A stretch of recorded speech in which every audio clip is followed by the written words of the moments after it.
Hello everyone and welcome to My Collecting Journey, the series where I talk about my journey in collecting things.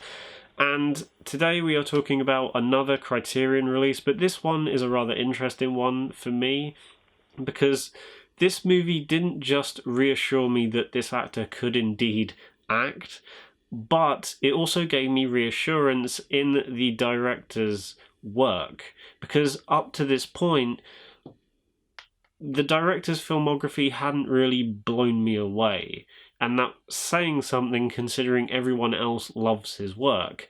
But this movie is the one where everything finally clicked, and I started to see what everyone else had been seeing all this time.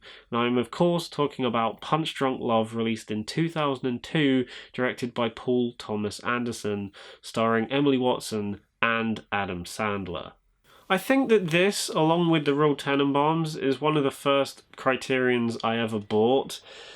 And it is one that I do love quite a lot, because it is one that I keep coming back to in my head quite a lot, at least more than, a lot of other movies do. And I would say now that Punch Drunk Love is probably my favourite Paul Thomas Anderson movie, up there with The Master. That being said, I haven't seen all of his films, so I still need to get through some of his filmography. But before this movie, the movies that I'd seen from him, I either thought were, fine, or just didn't really leave as much of an impact as I wanted it to, on me.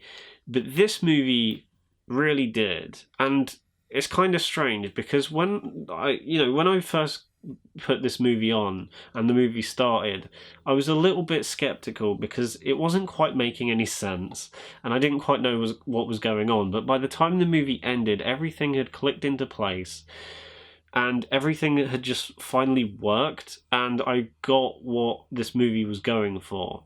It took a bit of a while to get there, but what this movie does over its 95-minute runtime is really, really impressive. Obviously, if you're a fan of Paul Thomas Anderson's work, you've already seen this film.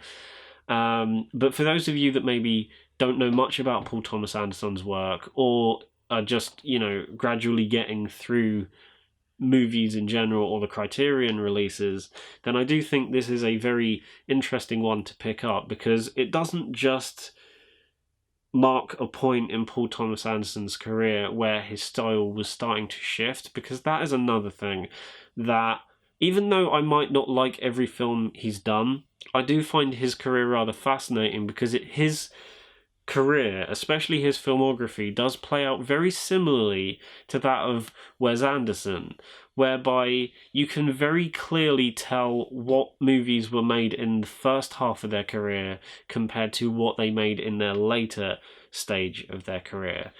For instance, Paul Thomas Anderson, his early career was made up with a lot of, very by the numbers, but still very, very well made movies like Boogie Nights or Magnolia, or movies of that ilk.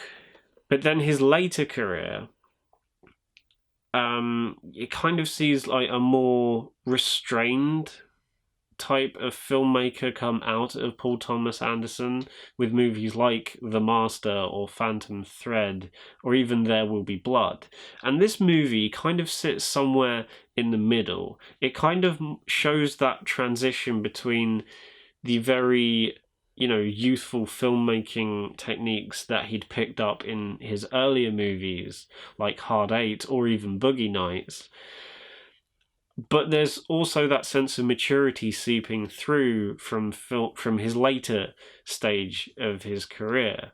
And again, you can kind of definitely see that with his career, and you can also see it in someone like Wes Anderson's movies. His earlier films like Rushmore and Bottle Rocket are so much different to something like Moonrise Kingdom or Isle of Dogs. And I do find that fascinating when a director can kind of alter the shape of their career just kind of with ease, because Paul Thomas Anderson and Wes Anderson do it so easily. like I said, this is a perfect example of that middle ground where the old style of Paul Thomas Anderson is transitioning into the more restrained and mature filmmaker that we know and love today. And like I said in the intro, Adam Sandler in this movie, before this film, I just kind of, I did what everyone else did at the time this film came out. I just saw him as that guy who is kind of annoying in his own comedies and, didn't really think much else of him. But this movie, and even with the release of the Safdie brothers' Uncut Gems last year, has proven to me that when given the right script or when given the right project, he is a really good actor. And what he does with the character of Barry in this movie is genuinely really impressive. Again, at the start of the film, you might not know or understand what his character is trying to do or where his character is going per se. But as the movie progresses, you start to figure out a few things here and there that are very subtle, but they do lead to you understanding the character just that little bit better, because there are certain traits that Barry gives off that kind of hint towards Asperger's. Therefore, making his interactions with certain characters in the movie make a whole lot more sense if you look at it from that kind of perspective, or just little things that he does that kind of put his character and the way he acts into perspective when you watch the movie more than once. In terms of the Criterion release of this movie, it's just as good as any other Criterion release.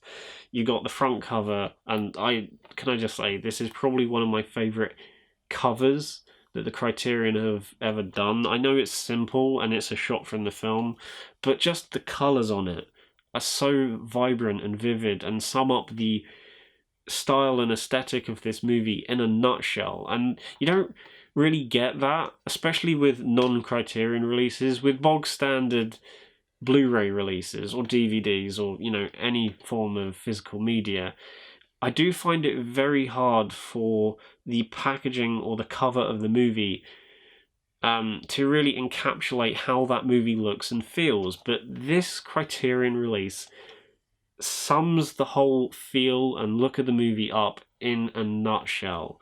You got the vibrant purples and reds and distinct colours that just pop out at you when you watch the movie, but you've also got the two main characters embraced in a hug, therefore highlighting the intimacy that these two characters feel and how their relationship progresses throughout the course of the film. And all of that summed up in a front cover of a Criterion is very impressive.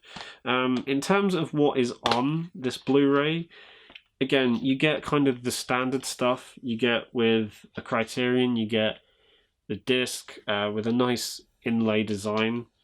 But you also get this booklet, which has the iconic image of Adam Sandler's character with that weird piano thing.